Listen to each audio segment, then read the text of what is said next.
अस्सलामु अलैकुम वरहमतुल्लाहि वबरकातुहू। नाज़रीन, आज की वीडियो में मैं साहिबजादा मोहम्मद अहमद को कुरान करीम की तिलावत करवा रहा हूँ। ज़रा आपकी नज़र भी कर रहे हैं, आप हज़रात इसकी समाअत फरमाइएगा। जब मैं ख़त्म करूँगा फिर आपको यूँ करूँगा, आप इसमें पढ़ें सूरह फातिहा। अऊज़ु बिल्लाहि मिनश शैतानिर रजीम।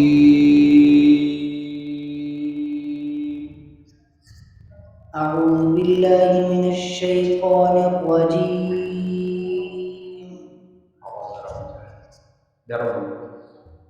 बिस्मिल्लाहिर रहमानिर रहीम।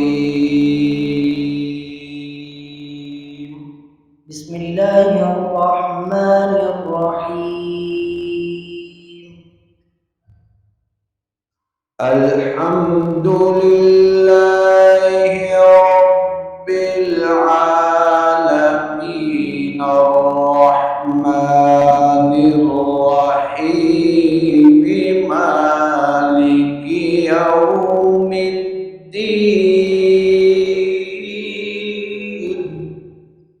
الحمد لله رب العالمين الرحمن الرحيم مالك يوم الدين. आवाज खुलकर वो आवाज निकालो। इय्याका नअबुदु व इय्याका नस्तईन। إياك نعبد وإياك نستعين.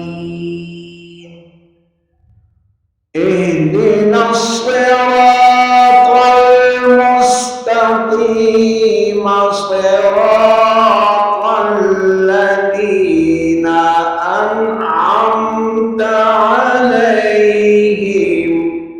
صراط الذين أنعمت عليهم غير المغضوب عليهم ولا الضالين.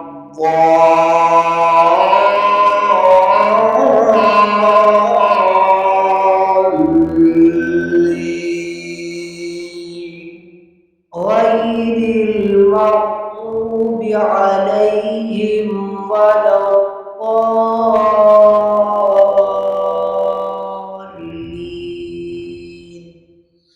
इसको ऐसा किया करो कि रोज आप जब तिलावत करेंगे तो आवाज बढ़ा दो, आवाज को ऊंची करो, खूब आवाज खुली। जब आपकी आवाज खुल जाएगी तो आपके आवाज खुलने की वजह से आपके साउंड जो है ना, लेजर जिसको कहते हैं, लेजर भी बेहतर हो जाएगा।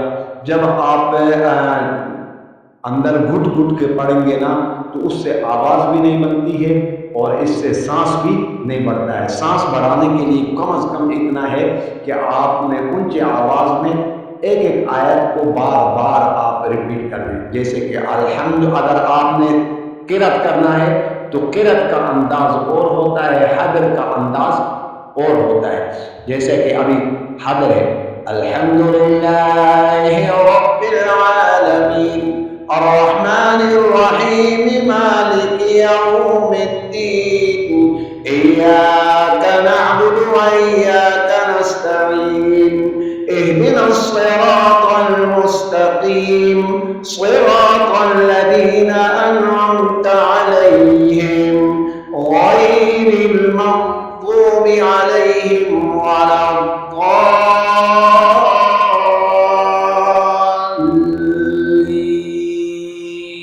इस तरह से पढ़ें।